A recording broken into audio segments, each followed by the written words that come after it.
Hi, welcome to the New Health Club show.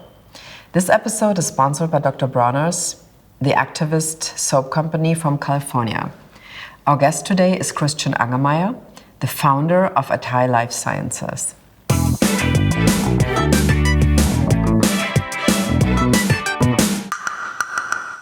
We're very happy to welcome Christian Angermayer today at the Dr. Bronner's Heal Soul session and the New Health Club, our collaboration on the podcast. So Christian is a very, I would say, thriving person, a very important person in a new psychedelic field. And of course, it would be great if you introduce yourself first to our audience. Okay, yeah. Hello, everybody. Very happy to be here, which is actually the second time we're doing that together. So we're already a good team. What about me? My name is Christian.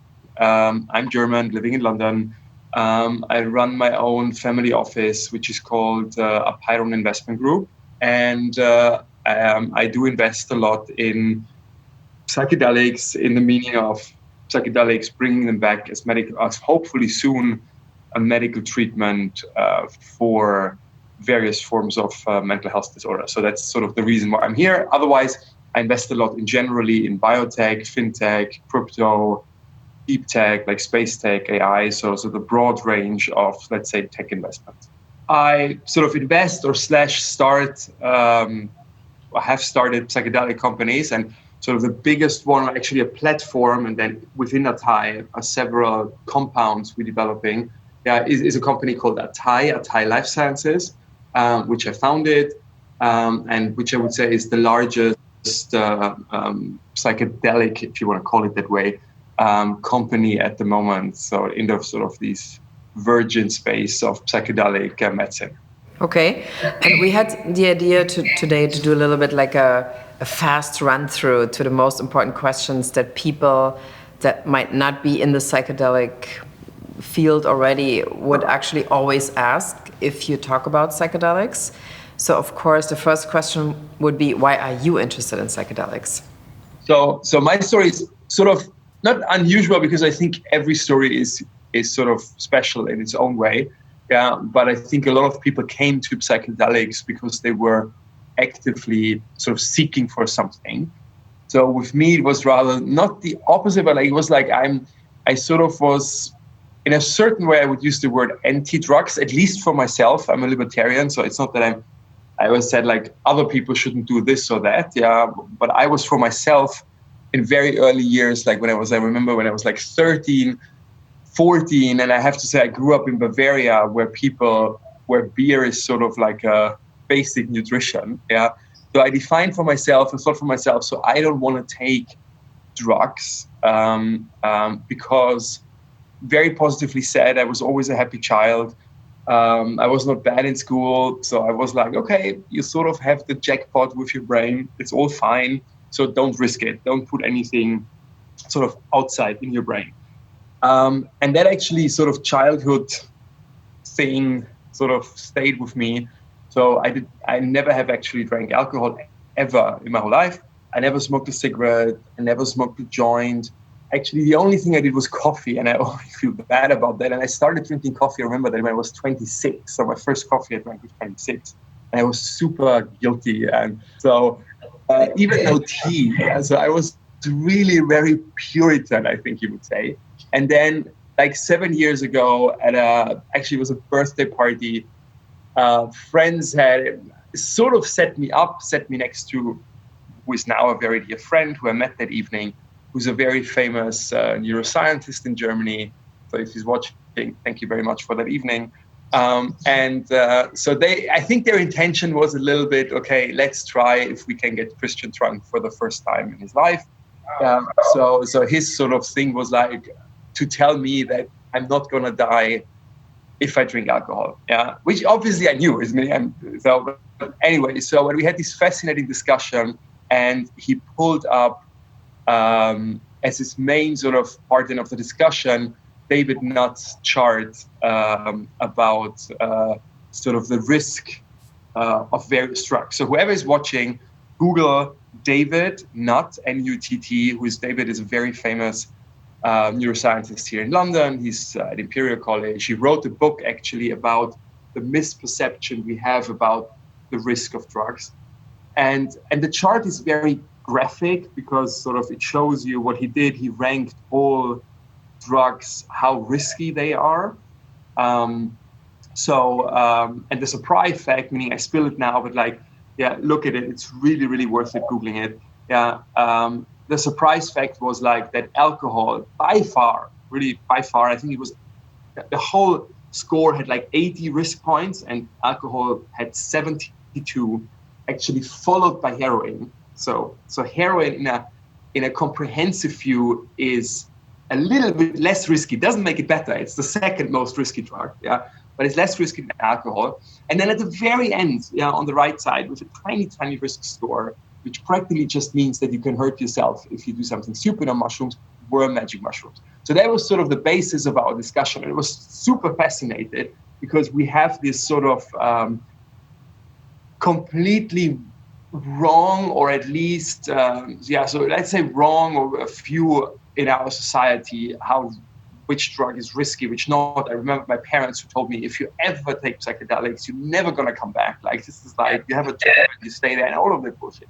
So anyway, so that was the start. And then he also said, look, but what this chart is not telling you is actually what is good for you. Yeah, and obviously alcohol would be, again, the worst one because there's no real upside. Maybe it makes it a little bit more social, but then he actually talked about that's the main point, sorry for the long story, but he talked about his sort of work with psychedelics. He actually, which I was really impressed, or actually I'm more impressed now looking back because I now understand the whole history of psychedelics. He did his PhD actually still with Albert Hoffman. So he was deeply in that scene. And he was like, look, all these psychedelics, especially magic mushrooms, have been used as medicine, can cure various mental health disorders. And even if you're a happy person, like yourself, yeah, they have sort of an upside. They can make you deeply more happy, more creative. They can add to your life. So that was the moment when I sort of, because he was so legit, yeah, when I started sort of thinking about it, researching it. And as I said, and maybe with the introduction a little bit quick, but so I started my career in biotech by co-founding a biotech company when I was 20. So when I say I have my family office, it's not inherited, but it's sort of my own entrepreneurial work. So I do like biotech a lot. So I started reading, and it actually took me a year. So I'm a very, very sort of risk-averse person. So, and then 1 year later, I was in the Caribbean with really, really close friends whom I trust. And as people say, we might come to that later, it's all about set and setting. So it was the right moment, right environment, right people. And they had homegrown magic mushrooms. It was in a country, to add that, the disclaimer, where magic mushrooms are legal. They were like, want to try? And I was like, you know what? Yeah, let's do it. And as I always say it in one sentence, it was the single most meaningful thing, important thing, defining thing in my whole life I ever did. So I had these sort of very deep spiritual, mystical experience, which really, as people describe it, completely added to my life a lot. Yeah. And because I'm an entrepreneur in my heart, the next day I was like, okay, this should be available for people, not just in the Caribbean, not just but like in a regular way. Yeah. And it was legal in the 60s. So I was like, why can't we bring it back? So, and that was sort of the start of that whole endeavor. Sorry for the long story. No, I mean, you kind of brought us to the point when you tried it. So, I mean, and as we know, like when you do a magic mushroom trip, kind of the next 6 months leading up, like after this trip, it's often when the experience will show in your life, like in a way that you might not even know once you just finish the experience. So how would you describe what has really changed in your life, I mean, in general, as an entrepreneur, as a person, after you did your first trip? So I have to say, again, positively, in my case, that I came already from a sort of a very happy place. So I'm and personally very spiritual. So I was always into meditation, into sort of,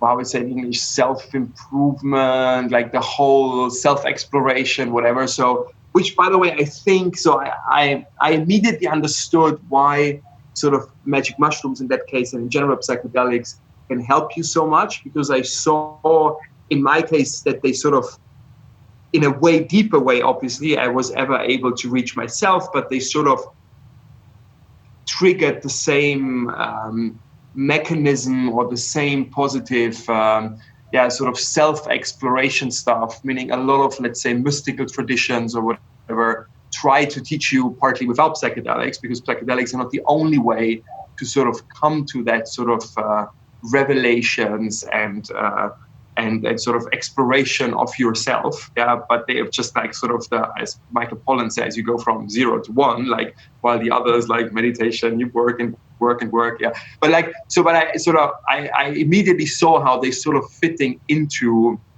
that whole, let's call it wisdom tradition or mystical tradition of religions. So I think that in my case, meaning I did see just for say, there was at least massive change from -1 to 1, because I was already sort of the way I was thinking, I would say. But maybe the fun anecdote is, to give you a concrete answer, is that, like, I think it was like 4 weeks later, my mother, who I didn't tell that I took magic mushrooms, when I was then back in Germany, she was like, something did change the last weeks. So what did you do? So, and the reason was that I'm an only child, and I have a great relationship with my parents, but like, you always take that for granted, and you're always busy. And I see them, actually, I think my parents would completely disagree. They would say I'm seeing them way too little, but I think, I see them fairly often, meaning every 1 or 2 weeks, because they moved for me to Frankfurt, and I'm in Frankfurt quite regularly. So they still complain, but I think it's fairly regularly. But the real problem is not how often you see them, but how is the time you spend with them. So you come home, meaning I try to stay sometimes with my parents, and then you come home and you're busy, and you come home late, and you are tired, you want to go to bed, and sort of that changed a lot. So I try to say, so sort of, and not in a negative way. It sounds, I think that's the thing, it's always, as you know, very hard to talk about psychedelic experiences. So in not a negative way, I realized that time is, and again, by the way, for all the ones who watch now and maybe haven't done it, a lot of the things I think people realize, and for them it's a very important realization, is very banal, I think. So you might say, Jesus, I could have told you that I realized, like, life is ending somewhere, life has a limit, and sort of you have to cherish the people you love in a quality way while they're still there. And sort of, so the way I spend time with my parents changed extremely positively. Again, and not that it was negative before, I just like tried to put more effort in, if that makes sense. And they realized it. Parents are very sensitive for that. And I think it's one of the very fun anecdotes, because they realized it. They were like, something did happen in your holiday. Kind of. Like, no, but I mean, it's really true that you see them also in a different way, and you see the things they went through, which they would never tell you sometimes, what they went through. Maybe, I mean, it's a generation also that has sometimes experienced the Second World War, or like the time right after, which makes a really big difference, that we can't really imagine anymore what that feels like, I feel. So, but I mean, obviously when we talk about psychedelics today, it's related to this huge mental health crisis that we're experiencing right now. And you invest a lot in this, you try to come up with, in your companies, with solutions, with medication that will kind of engage with that problem. So why do you think today, or maybe you can talk a little bit about this incredibly big mental health crisis that might, as we hear from a lot of scientists, also Robin Carhart-Harris, that might even increase in the next couple of months after the main COVID crisis has passed? Well, where do we start? Because it's such a big problem. Meaning, first of all, factually seen, it became number one. If you look at the burden on the healthcare system, and so it became the number one disease, actually even bigger in terms of overall burden, costs, whatever, patient suffering than the heart and cardiovascular diseases. So that's a fact. And negatively interestingly, I think if you look at the numbers of people suffering from mental health issues, they actually growing every year, which sort of is kind of weird because it's not an infectious disease. Meaning, if you look at I had one scientist, which I had an interesting article which I read, which said, like, if you look at it, it looks like an infectious disease or something like which is spreading, although it's sort of in the main definition of what an infectious disease is. It's obviously not. Yeah, but that's actually very worrisome. Why is mental health spreading? And I think scientists have two explanations, and I think the work has just started. So I could tell you my takeaway, but it's not scientific. But like, I think factually, my guess is that there is two reasons. On the one side, we diagnose mental health issues more. So meaning, if you look back in the 50s, or generally look back in 20, 30, 40 years ago, I think mental health always has been a stigma. It's still a stigma, but thanks God, it's losing a little bit of the stigma. And obviously, the more it loses the stigma, the more people are openly talking about it and also go to the doctor and get diagnosed with it. So there is this one effect that we sort of more precisely diagnose it because people are more open, because we have the tools, we understand these things better. It's another thing, like 50 years ago, we didn't understand the brain. After the war, as you say, if people were what we would maybe call now had post-traumatic stress disorder, maybe the people would have said, hey, you survived, be happy, man up, go to the gym, do something, push it away. So the one diagnosis, but I also do think an absurd thing, because I do think that the world we live in is inherently not good for our brain, which is actually absurd, because you can say, no, we had COVID and we're recording that while we see all the riots in America.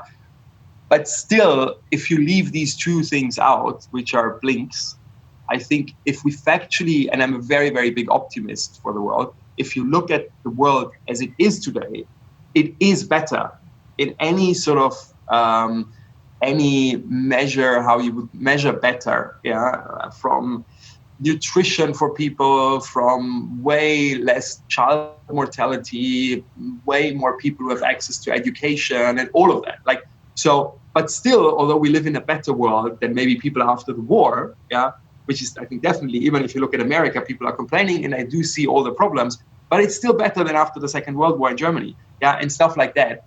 I think the world we created, and I think social media and the whole online artificial world, is not a good place for our brain.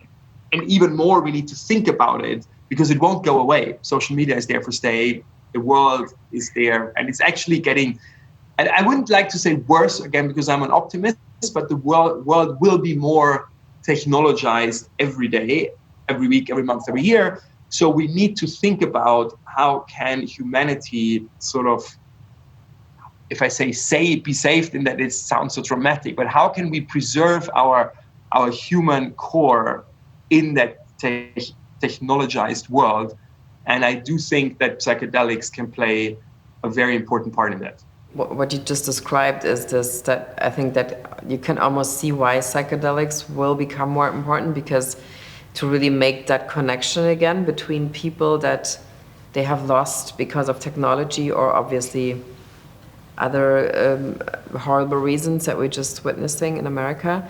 So, but I mean, obviously, you're on venture capital. If you want, let's stay, because I think that's, I don't know when the podcast will be released, but like I thought a lot actually last night, because again, when for the people who are watching, like we're recording that in that week where the whole riots in America blew out, and very obviously, I think that's a lot. It's a very broad and very complicated topic, because I think there are so many things which are wrong and wrong for a very long time, whatever. But I think, and by the way, that what I think is a problem in many conflicts.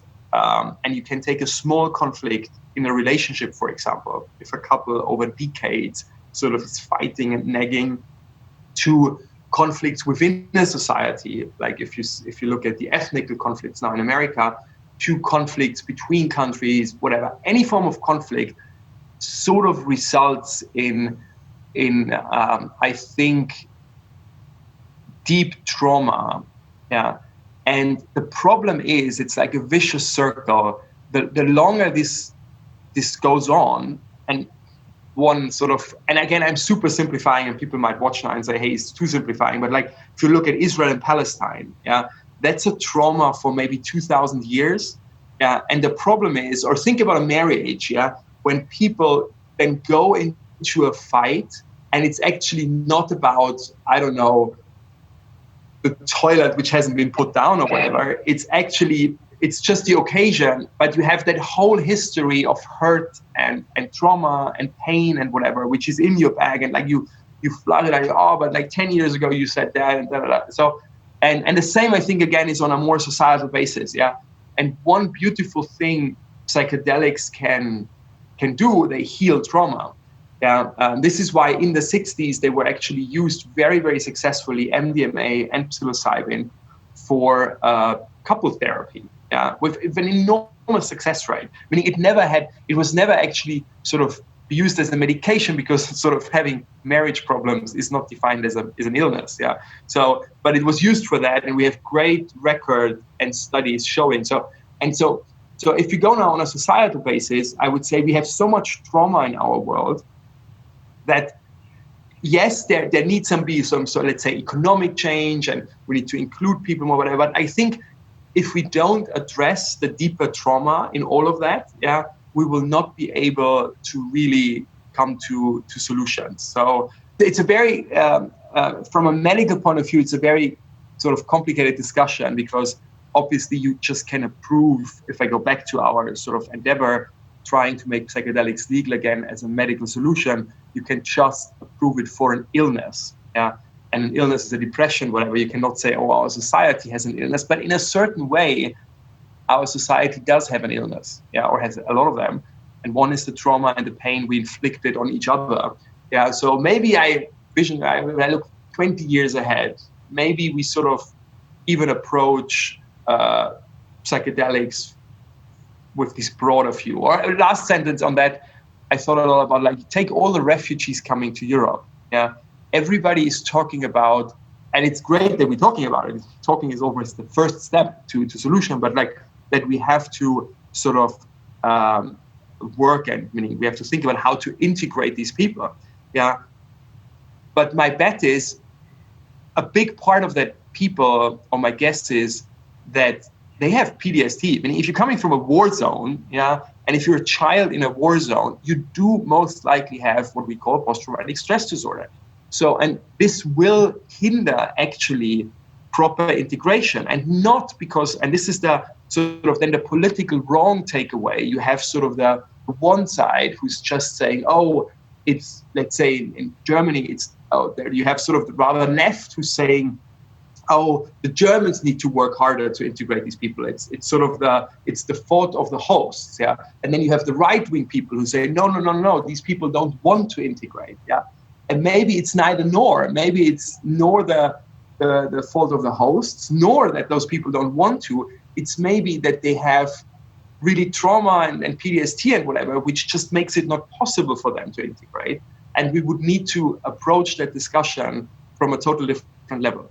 There will be actually studies, or there is already one study in the context of MAPS with an African-American doctor, and I think she started already the first study for PTSD through racism in African-Americans, and so I think she has started already, but just very shortly. So integration in a bigger context of a society, I think this will become much bigger if it comes to, with psychedelics, if it comes to racism, if it comes to discrimination, and even there are already kind of possibilities for big CEOs to undergo, let's say, a psychedelic experience. And I heard from somebody who does that with people who actually are leaders of a company, that even their whole relationship to their kind of coworkers or their team completely changes after this. And they kind of reset the company and they reset their relationships to anybody who works with them. So, which might be an interesting thought for the times that are coming.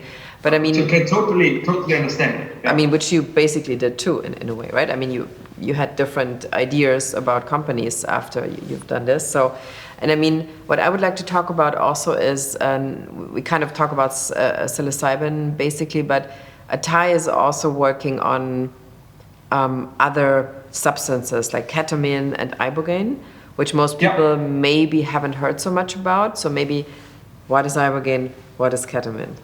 Could you explain? Yeah. So yeah. In general, we always talked about the word psychedelics, which is sort of actually not even fully defined in terms of some people would argue, and actually some people argue very passionately, and I think it doesn't matter. Yeah, but like what's exactly falling into it? There is MDMA. Is it a psychedelic? Not even ketamine. People would already start, but I think you call definitely ketamine is in. But like, yeah. So as you mentioned, so there is the whole sort of group name Psychedelics. We work as ATAI with our portfolio company Compass Pathways on psilocybin, which I think is always the most famous sort of household magic mushrooms. Psilocybin is the active ingredient in magic mushrooms, so the most household sort of psychedelic.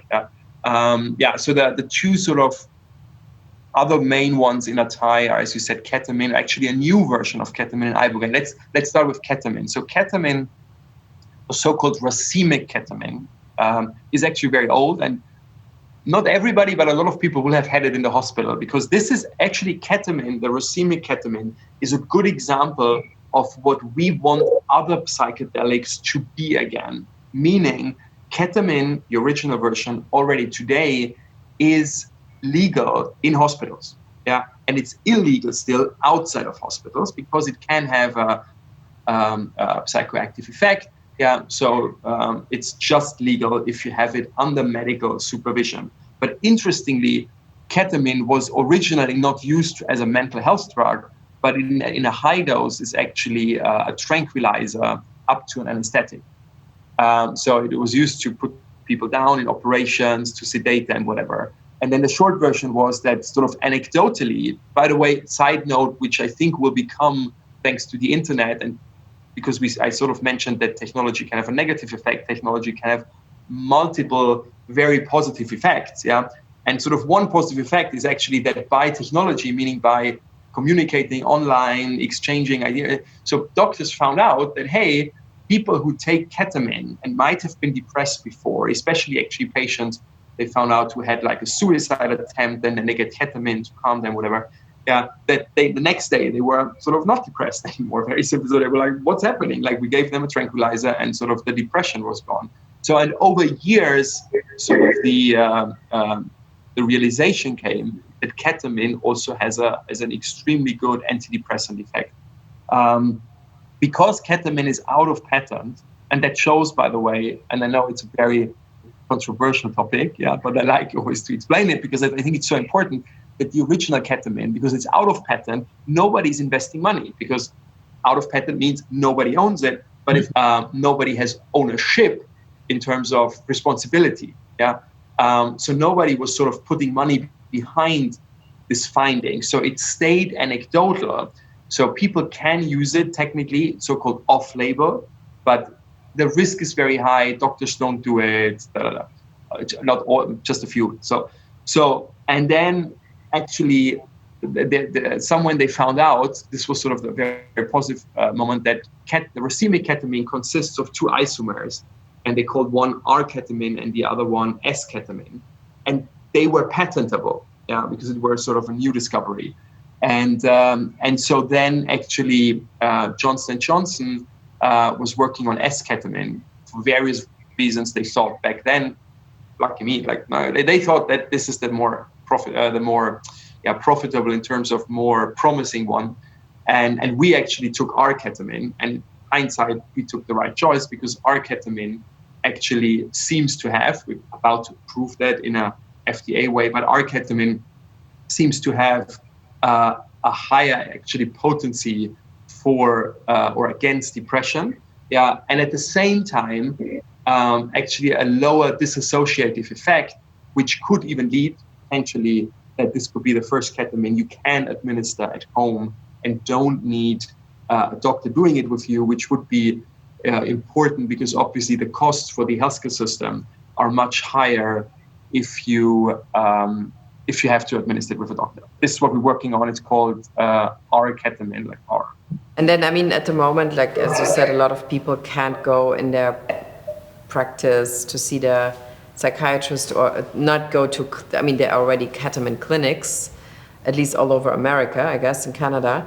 And, but I mean, so for those who maybe never heard of this, if you really suffer from a very severe kind of suicidal moment, if you would actually able to do twice a week ketamine, you would be able to kind of bounce this off a little until your medication starts working, or you can do another treatment. So, and I think that's something that most people never heard of, that if they have somebody in their family or like even themselves, normally you call somebody and you're like, well, yeah, you should come in 2 weeks and then we might have something, a psychiatrist available. So at the moment, this is like the thing that you could like also use in an emergency if you have somebody who just really doesn't have a choice, kind of, right? No, so by the way, let's use that opportunity just as a disclaimer. We should have said it at the beginning. It's always important because obviously we're talking about health and people might go home and sort of hopefully actually think, oh, this could help me if I have an issue. Yeah. But just as a disclaimer before we go on talking about ketamine, because ketamine is available, so I can people could hopefully, again, potentially for good reasons, try to seek the therapy. But all these drugs we're talking about are very powerful. So, and this is why we're very much advocating, yes, they should be legal again, but they should be legal as ketamine is, just if you take it with your therapist, with your doctor. Yeah. And not because we want to make it cumbersome, but because they are so powerful. Yeah. And that you don't want to do the experience alone for many reasons. For sort of, it's starting from that you're not hurting yourself when you're tripping, but also because you might go, especially if you come as, for example, ketamine, which you can use if you're suicidal, you coming from a dark place, and you want somebody who literally is guiding you through that experience and actually even post. So just if we talk about all these drugs now, for all the ones who are listening or watching, please always consult a doctor. And then I would say psychedelics have, at the very beginning, I mentioned these David Nutt charts. They do have very little risk compared to other drugs, but they do have risks. And sometimes there are sort of, what's the English term? There are factors which might exclude you from using it. It's little, you might be the one who doesn't work. So again, you need a doctor who knows you, who knows your record, who can judge, if psychedelics, and if so, which psychedelics, because they're different, are the right ones for you. That's just as the disclaimer, but as the positive disclaimer, because ultimately, again, the beauty of these drugs is that they can help people a lot. And I want people, if we talk about it, that they sort of help the right way with the right sort of therapy. But back to ketamine, indeed. So one of the positive things of ketamine is that it's working pretty quickly. It's literally, you could call it a quick fix. Yeah. So as you also said, it needs to be done regularly. So it's not a cure. While, for example, psilocybin, so magic mushrooms, they have the potential after 1 or 2 trips, whatever, to really cure depression and other stuff. Ketamine needs to be given permanently. Yeah. But as you say, ketamine is great in the case people are suicidal or have other forms of severe depression, where maybe even the diagnosis of the doctor is that other drugs, might it be psychedelics or conventional drugs, might even help better, but they take longer. So even SSRIs, it takes a time till you're like stabilized on them. Or let's think ahead in the future, you might come and see your doctor and he might say the right thing for you is a psychedelic, is a magic mushroom trip, psilocybin trip. But because he needs 8 hours for that, at least, he might not literally have an appointment for you, but he could say, look, I can give you an appointment in 2 weeks, but in order for you to be stable till then, you could take ketamine. So ketamine, indeed, quick fix, needs to be taken regularly. At the moment, needs to be taken with a doctor. It might be that in some years, if we are successful with our ketamine, we even, because again, it potentially has less dissociative effects. This is what we want to prove.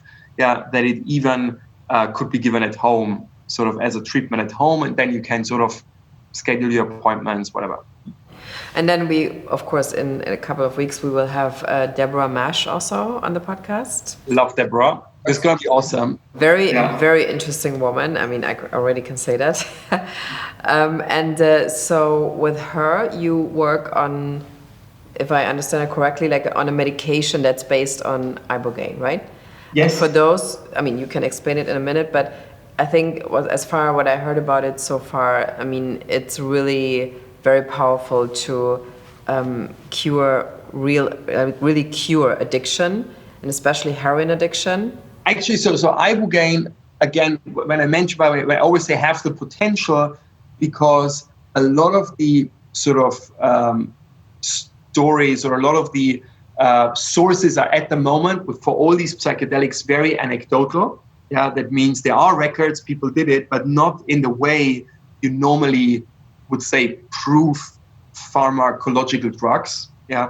And what we're doing for all these drugs, also to define that, is that all of the trials we're doing for Ibogaine, for psilocybin, for our ketamine, are under FDA, Food and Drug Administration supervision, and in Europe under EMA, European Medical Agency. So are in a way that if we successfully go through it, and these are these famous phase 1, phase 2, phase 3 studies, and if we then approve, then finally, in sort of a medical term, we then can say it really does work. So this is why at the moment I always add, although some viewers might say, but we know that Ibogaine helps against addiction. We don't know it in sort of a pharmacological term, and this is the endeavor we have, or the target we have, to make it, sort of provenly in a pharmacological term. So Ibogaine, again, has strong anecdotal evidence that it's actually the only drug known in that sort of strength, which can already after one sort of treatment cure even severe forms, heroin addiction, opioid addiction, and obviously also weaker, on a scale weaker, like cocaine addiction, whatever, but any form of addiction. By the way, in general, most psychedelics have these anti-addictive property. So if somebody, for example, wants to quit smoking, because Ibogaine is a pretty heavy trip in any form. It's very long, very deep, very challenging. So even the sort of psilocybin again has anti-addictive properties, but actually, so Ibogaine is sort of the strong one, and people always mention it in conjunction with heroin or opioid addiction, because that's known as the most strongest addiction, which it's almost impossible to get actually people off again. And if we look especially at America is actually in a lot of fields the leader, and not always in the positive ones. You have these very strong opioid crisis at the moment, which, by the way, spills into my theory of that America is a country of enormous trauma, because one reason for addiction is actually pain, which you try to numb down, which is normally caused, if it's not a physical pain. So some people slide, as you know, into addiction with actually opioids, because they really have a physical pain. But there is also the mental and the psychological pain caused by trauma, and then you slide into addiction. And the opioid crisis is really out of control. So actually, positively said, we met with a lot of positive support by regulators, by politicians, for finding a solution for the opioid crisis. In one of these Eckhart Tolle videos, where he said he couldn't live in Germany and America because his pain body would be too activated. And I think I heard this like 5 years ago, and I was like, what does that mean? And now you kind of get the sense what it could mean, actually, that people just really kind of take in pain maybe now in a different way than we thought about it like 5 years ago. It feels to me almost like. But I mean, so I know you love debating.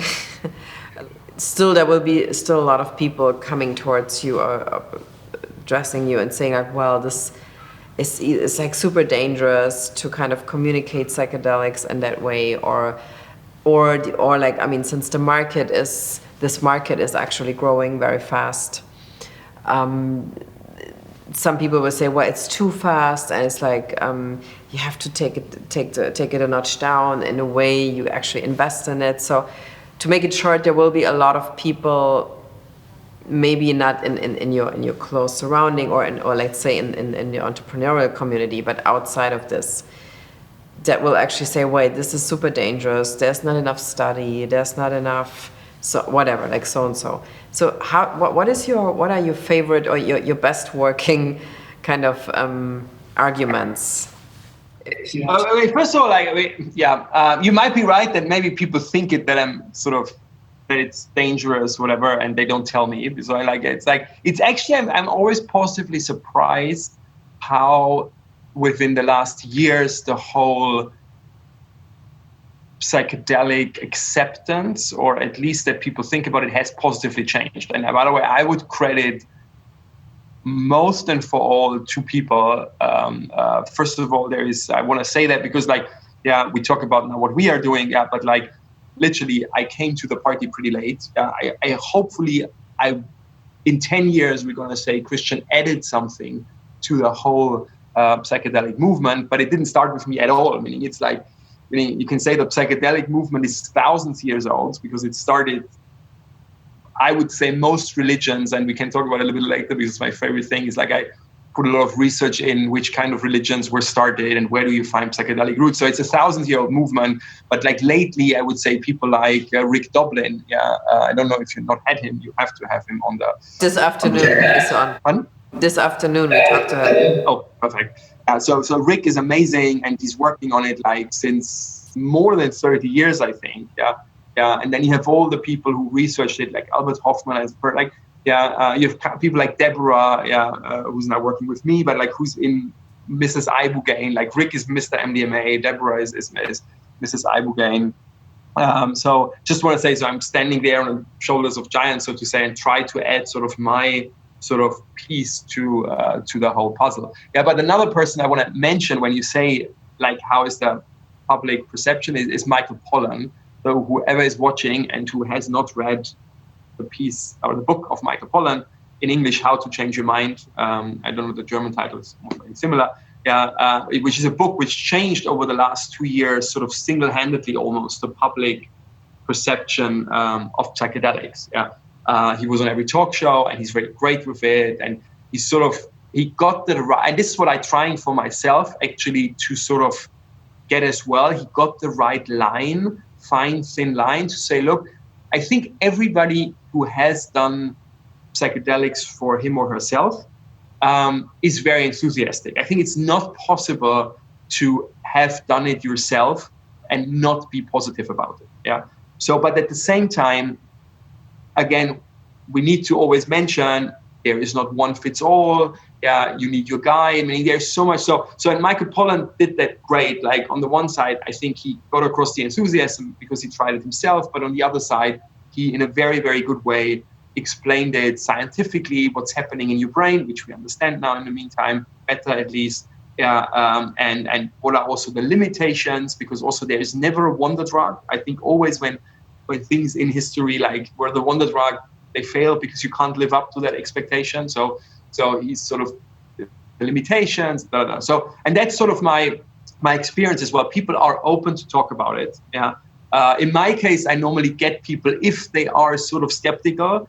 So nobody would say Christian is a drug prophet or whatever. So everybody who knows me and knows my history with drugs or my non-existent history with drugs, would say, okay, if Christian talks about it, it's not like you say, oh, of course, Christian. It's the opposite. So, and this is why this was for me one sort of personal thing which I dare to talk about it, because I sort of come from so much the opposite side.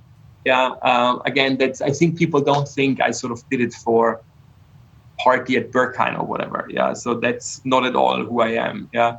Um, and then you unfortunately have what we have discussed already. You have that enormous medical need. So society is very pragmatic sometimes, and politicians and regulators, and they just don't have a choice almost, unfortunately, because the problem is becoming so big and they need to find solutions, because otherwise this will, as we see in a very sort of concrete term, it will overburden the healthcare system, just financially, but like in a more blurry term, if you look at what's happening in America, it's over this whole trauma we're carrying with ourselves. If we're not approaching that, it's actually overburdening society.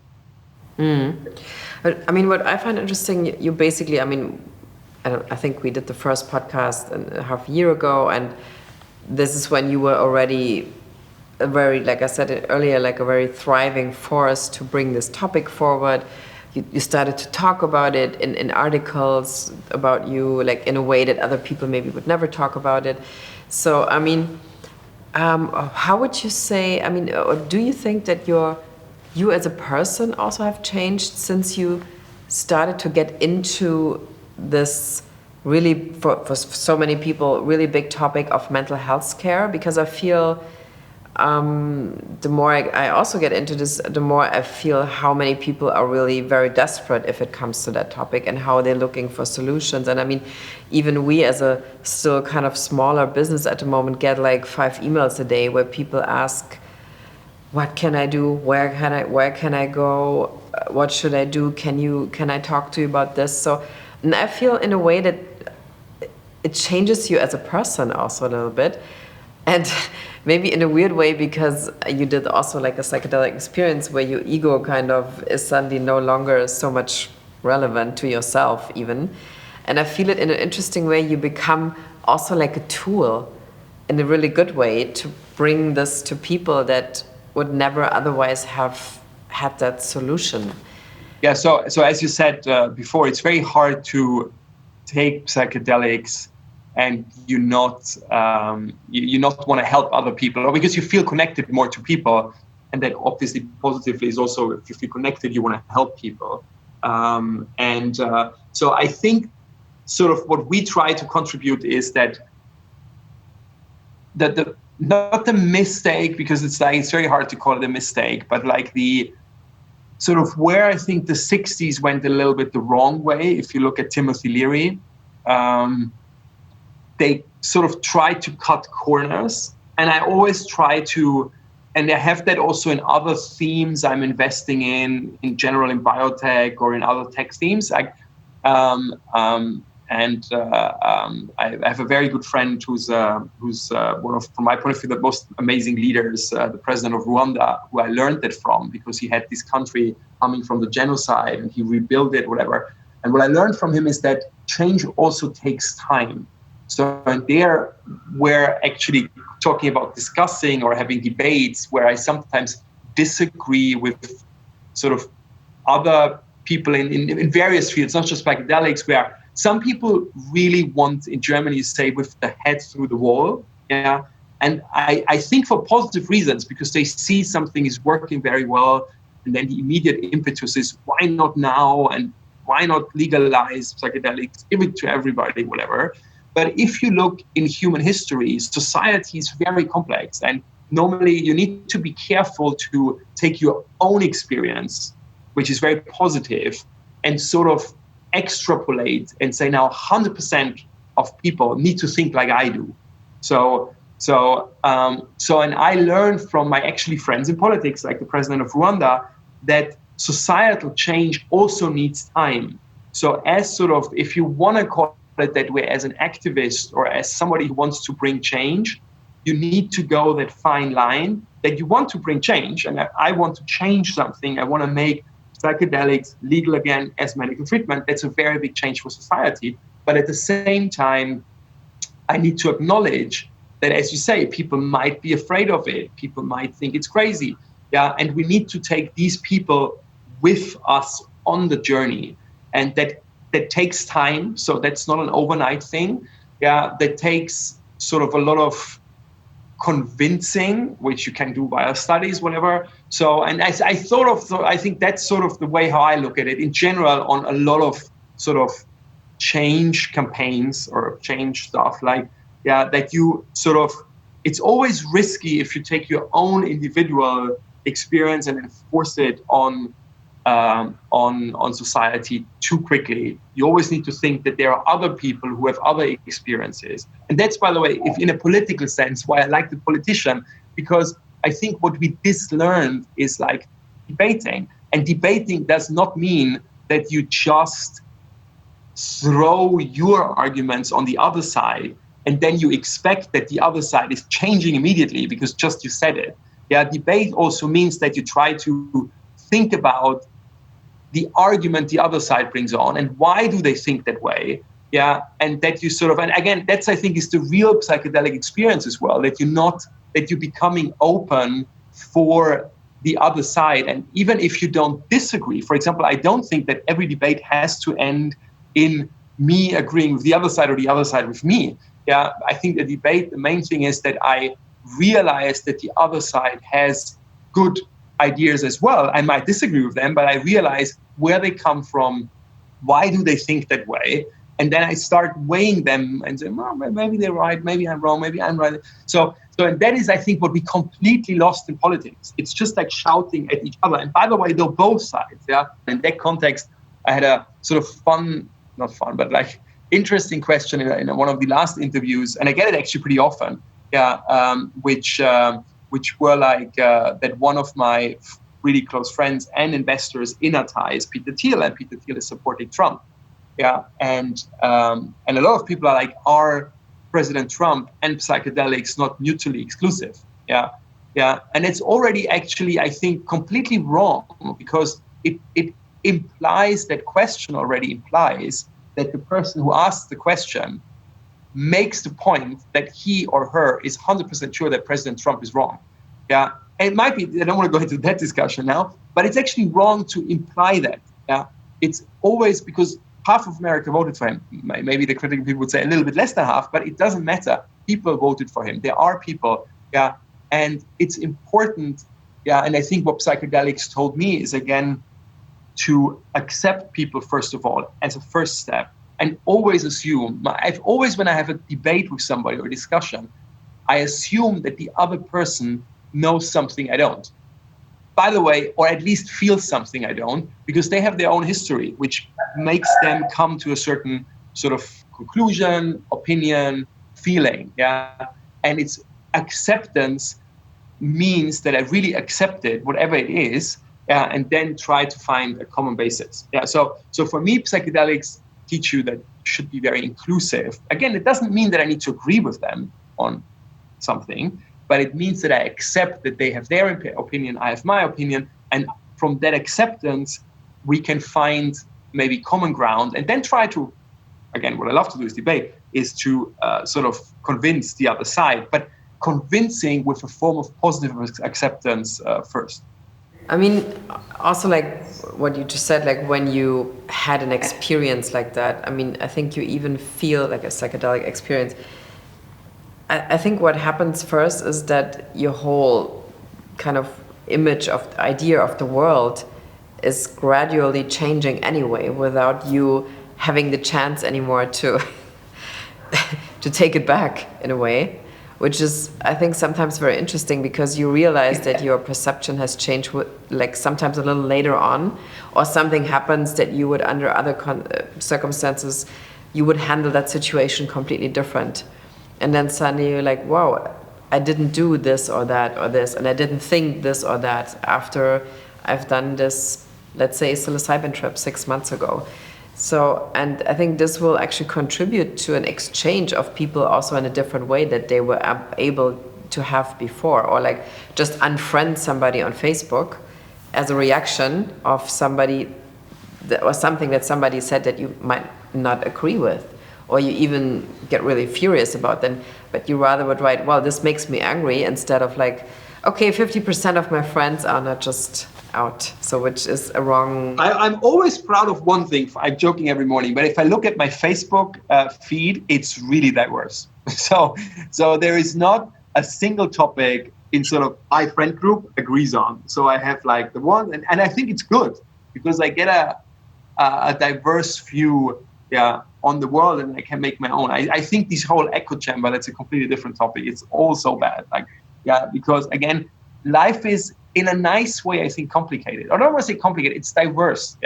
So, and especially when we want diversity, we need to even accept it. I think people are calling always for diversity, but diversity means normally, or not means normally, but some people who call for diversity, they sort of mean the diversity they define. So they define the quadrant where diversity is allowed, and then they can't stand diversity, which is out of that part. And if you say, I appreciate diversity, I need to appreciate fully whatever people think. But I mean, this also includes, like, for example, I mean, just as it's a really good example, we were supposed to have a Black therapist on a podcast tomorrow, and she declined because she says, I don't want to have another round of 50 questions from white people, because at the moment I don't want to answer these questions.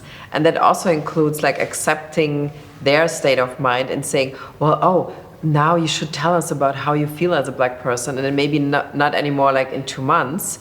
So it means also that to accept their point of view if they want to communicate, and at the moment maybe they don't. So that's also like a really good way to learn how to just accept certain things.